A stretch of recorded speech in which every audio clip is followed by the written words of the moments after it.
Hi everyone, welcome back to Skills for Success. I'm Monica Johnson. I am your post-secondary options coach here at Mapleton Online, and today we're going to talk about creating a workspace for online learning. When you go into an in-person building, you have everything you need to be successful. You have a nice, quiet place to learn. You are free of distractions, right? Teachers help you to stay focused on what you're doing without the television or your phone, hopefully, distracting you. You have a nice desk to sit in, you have all the materials that you need, and sometimes it can be hard to replicate that at home. So today we're going to talk a little bit about how to set up a spot that's going to help you to be successful. Okay, so some things that you should do is find a space that is free of distractions. And sometimes this means you have to remove the distractions, right? So if television is a distraction for you, set up your space away from a TV so you're not tempted to turn it on. If your phone is a distraction for you, then put your phone in the other room. Or there are different apps that you can download that block access to like things that could distract you, like social media or games or things like that on your phone. Distractions could be other people in your household. So if there's somebody else that's working from home as well, you might want to pick a different room to work in so that you're not distracting each other, right? So you want to consider where you're going to keep all of the things that you need for school. And we're going to talk a little bit about what this looks like, but when you're thinking about this, you need to think about, one, what you need, and two, how can you organize it so that it's right there, ready to grab, and it's not something that you have to hunt for. You know, you want it at your fingertips and easily accessible. All right, so you want to be comfortable.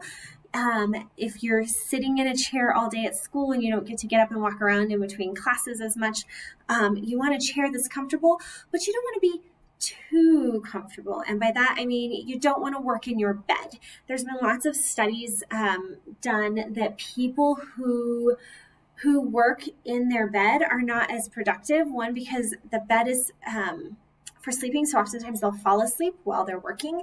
It also makes it harder for them to sleep at night, right? Because then you're training your brain that your bed is a place to work.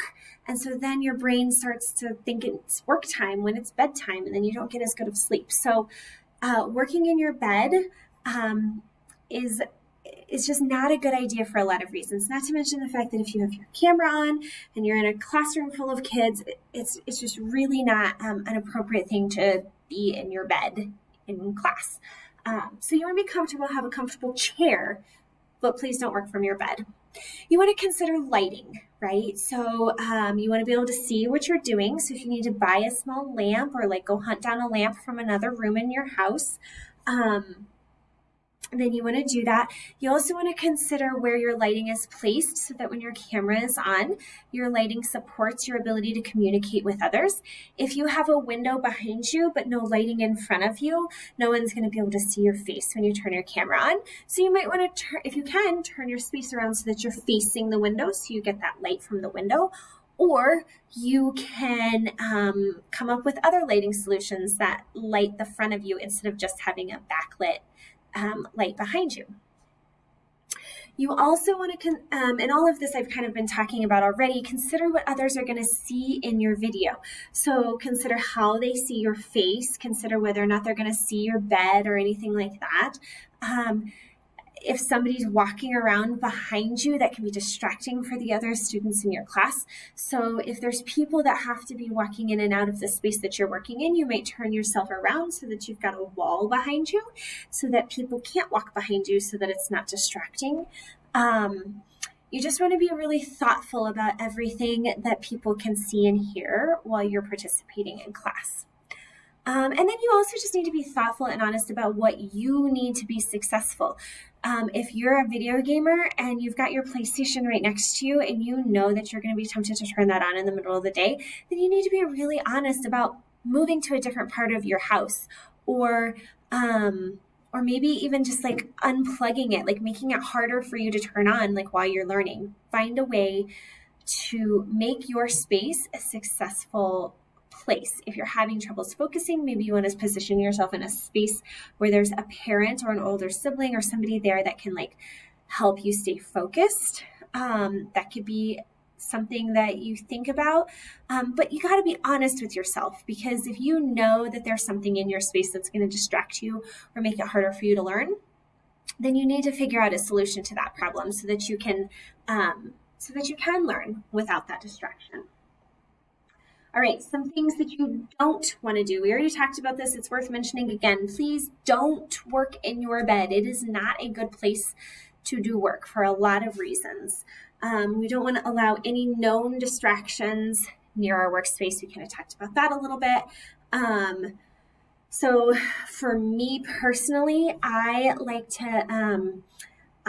to keep a separate web browser for working versus playing, so that I'm not tempted to log onto social media or to check my personal email while I'm working. And I just keep the web browser that's for personal use closed while I don't even open those tabs, because then I'm more likely to click on them and look at them. So just really take those known distractions and remove them from your space if you can, so that you can focus. The other thing is, you don't need to spend a ton of money to set up a workspace. This is not the goal here. You do need to be thoughtful and creative and really honest with yourself about your learning style, but you don't need to spend a ton of money to do it. All right, so some of you will have a dedicated space. You might have a desk in your bedroom. You might have a space to work on online learning in like a spare room or a guest room. And that space never has to be anything different. It is only the space in which you do school. If you have a dedicated space that is only ever used for school, that's awesome. I'm really glad. It's actually easier that way. It's not the only way we can do this, but it is great. And here are some things that you need to have in your dedicated workspace. A desk with a comfortable chair. This is just an example. It can be any kind of a desk. It could even just be a small table that you're using as a desk. It doesn't have to be, anything that is expensive or out of the ordinary, extraordinary. It can just be really basic, but someplace where you can put your computer and that you can put your laptop. All right, good lighting. We've talked about that. You need to be able to see your work to do it. You also need to be able to light your face so that people can see you on the camera. And storage for your materials. In a situation like this where your spot is only being used for school, a bookshelf is perfect. You can put everything you need on that bookshelf right next to your desk. It's within reach. It's there for you. All right. If you're using a common space in your house that is used maybe for multiple things aside from school, you're going to have to be a little bit more creative. This can work though too. It's not a big deal. You just have to be creative about it. So let's say you're using your family's kitchen table. All right.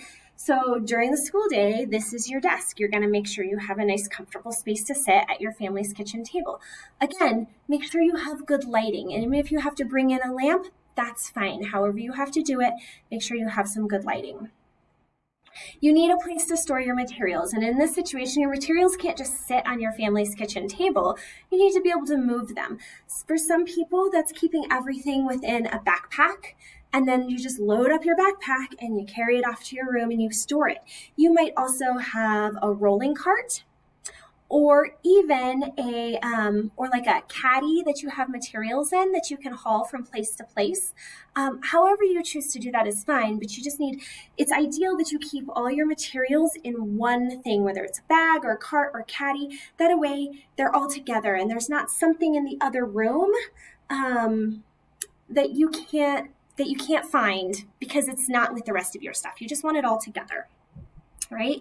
And then you can be creative to make the space your own. I found this really great. It's just a trifold display that you can buy at any sort of an office store or anything like that. It's just like a poster board trifold display. But what this student has done with it is that they've put a calendar up so that they can write their due dates on it. They have pictures up that make the space their own so it feels more personal. They have information from some of their classes. They have their class schedule up, things that they find useful. And then when they're ready to leave and put their stuff away, all they have to do is fold it up, take it in the other room. You wouldn't necessarily need to do something like this, but I saw it and thought, well, maybe one student might enjoy that opportunity. So there you go. That's something that you can think about if you'd like. Whatever you choose to do, make sure that you make it your own. If you have the opportunity to decorate something and make the space feel homey and comfortable to you, then do that. Make sure that you're comfortable and that you have the things around you to help you be productive and focused. And then you also need to consider your learning style as well, right? If you're the type of person that really needs to work in absolute silence, find that spot in your house and make that spot work for you. If you're the type of person like myself, I work better when I have music, and music helps my motivation and helps me to be more productive. So for me, I need a space where I can turn on music and not bother anyone else in my house. So I need to just make sure that I'm away from people so that I can turn on my music, or that I have a really good pair of headphones or earbuds so that I can listen to my music while they're around me. Now, if I start singing to that music, then we might have problems still, but you get the idea. You need to consider your learning style. Maybe you're the type of person who loves the outdoors and needs a little bit of sunshine in your life. Well, you need to pick a spot near windows, okay? That way you're a happy person while you're working online. All right, everyone. If you have questions, you can reach out to me on Teams or through email. I hope this was helpful, and I will see you next time on Skills for Success.